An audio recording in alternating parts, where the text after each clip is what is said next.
தாவேக அதிமுக கூட்டணியா அப்படின்ற கேள்விக்கு காலம் கனிந்து நல்லது நடக்கும் என எதிர்பார்க்கிறோம், காலம் கனிந்து வரும் என எதிர்பார்க்கிறோம் அப்படின்னு அதிமுக பொதுச் செயலாளர் இபிஎஸ் தெரிவித்திருப்பதை முக்கிய செய்தியாக பார்த்து வருகிறோம். தொடர்ந்து இது பற்றிய பார்வைகளை பதிவு செய்வதற்காக மூத்த பத்திரிகையாளர் திரு கோலகல சீனிவாசன் நம்மோடு இணைந்திருக்கிறார். சார் வணக்கம். தாவேக கூட்டணிக்கு வரும் என நம்புகிறார் இபிஎஸ், எப்படி பாக்குறீங்க? காலம் கனியும் அப்படின்னு சொல்றாரு. ஒத்த கருத்துடைய கட்சிகள் ஒருங்கிணைய வேண்டும்ங்கிறாரு. இங்க ஒத்த கருத்துன்னு அவர் சொல்றது திமுகவை வீழ்த்த வேண்டும் அப்படிங்கறதுல ஒத்த கருத்துடைய கட்சிகள் அப்படின்னு. திமுகவை தன்னுடைய அரசியல் எதிரி அப்படின்னு அறிவிச்சிருக்கு. நேற்றைக்கு கூட சேலம் போஸ் மைதானத்துல பேசுற ஆதவ அர்ஜுனா என்ன சொல்லி இருக்கிறார்னா, குர்ஆன் மீது சத்தியம் பண்ணி சொல்லுகிறேன், பிஜேபியுடன் ஒருபோதும் கூட்டணி கிடையாது அப்படின்னு சொல்லி இருக்கிறார். கொள்கை எதிரி பிஜேபி அப்படின்னு டிஃபைன் பண்ணியிருக்காங்க. ஆனால் எப்போதுமே தாவேகாவும் சரி பிஜேபியும் டிஎம்கேயும் தாக்கி பேசி இருக்கிறதை ஒழிய ஏடிஎம்கேயை தாக்கி மிக கடுமையாக அவர்கள் பேசியதே கிடையாது.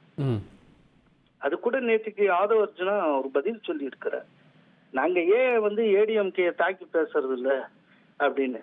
ஏன்னா திமுகவை மிக கடுமையாக எம்ஜிஆர் எதிர்த்தார். அதே வழியில நாங்க திமுகவை எதிர்க்கிறோம். என் வாழ்நாளில் எப்போதும் பிஜேபியுடன் கூட்டணி வைக்க மாட்டேன் என்று சொன்னவர் ஜெயலலிதா.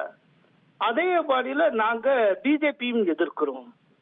எனவே ஏடிஎம்கே நாங்க ரொம்ப தாக்கி பேசுறது இல்லை அப்படின்னு அவர் சொல்லி இருக்கிறார். இப்போ இதுல ஒரே ஒரு விஷயம் அல்ல, ஹரி ஒண்ணு கேட்டிருக்காரு. என்னன்னா, பிஜேபியுடன் கூட்டணி வைத்திருக்கிற கட்சிகளுடன் கூட்டணி கிடையாதுன்னு தாவேகா சொல்லியிருக்கேன் அப்படின்னு. அந்த விதமா தாவேகா சொன்னது மாதிரி எனக்கு தெரியல. பிஜேபியுடன் கூட்டணி இல்லைன்னு சொல்லியிருக்காங்க. பிஜேபியுடன் கூட்டணி வைத்திருக்கிற கட்சிகளோடு கூட்டணி கிடையாது அப்படிங்கிற மாதிரிலாம் அவங்க சொன்னதா எனக்கு தெரியல. இல்ல அத திரு ராஜ்மோகன் தெளிவுபடுத்தினாரு. பிஜேபியோட தொடர்புல இருக்கக்கூடிய யாரோடும் நாங்க சேர மாட்டோம்னு தெளிவுபடுத்தினார். இல்ல அது அதாவது எப்படி அப்படின்னா, இப்போ ஆதவ அர்ஜுன் அதே போல இப்போ இங்க ஏடிஎம்கேட சுப்ரீமோ யாரு? எடப்பாடி. எடப்பாடியார் காலம் கடிந்தால் பார்ப்போம்னு சொல்றாரு. இப்போ வரைக்குமே திட்டவட்டமா தாவேகாவை ரூல்ட் அவுட் பண்ணல. அதே போல தாவேகாவுடைய தலைவராக இருக்கக்கூடிய விஜய் எந்த ஒரு இடத்துலயும் ஏடிஎம்கே தாக்கி பேசல. இப்போ அதனால உடனே அலையன்ஸ் வந்துரும் அப்படின்னு நான் சொல்ல வரல.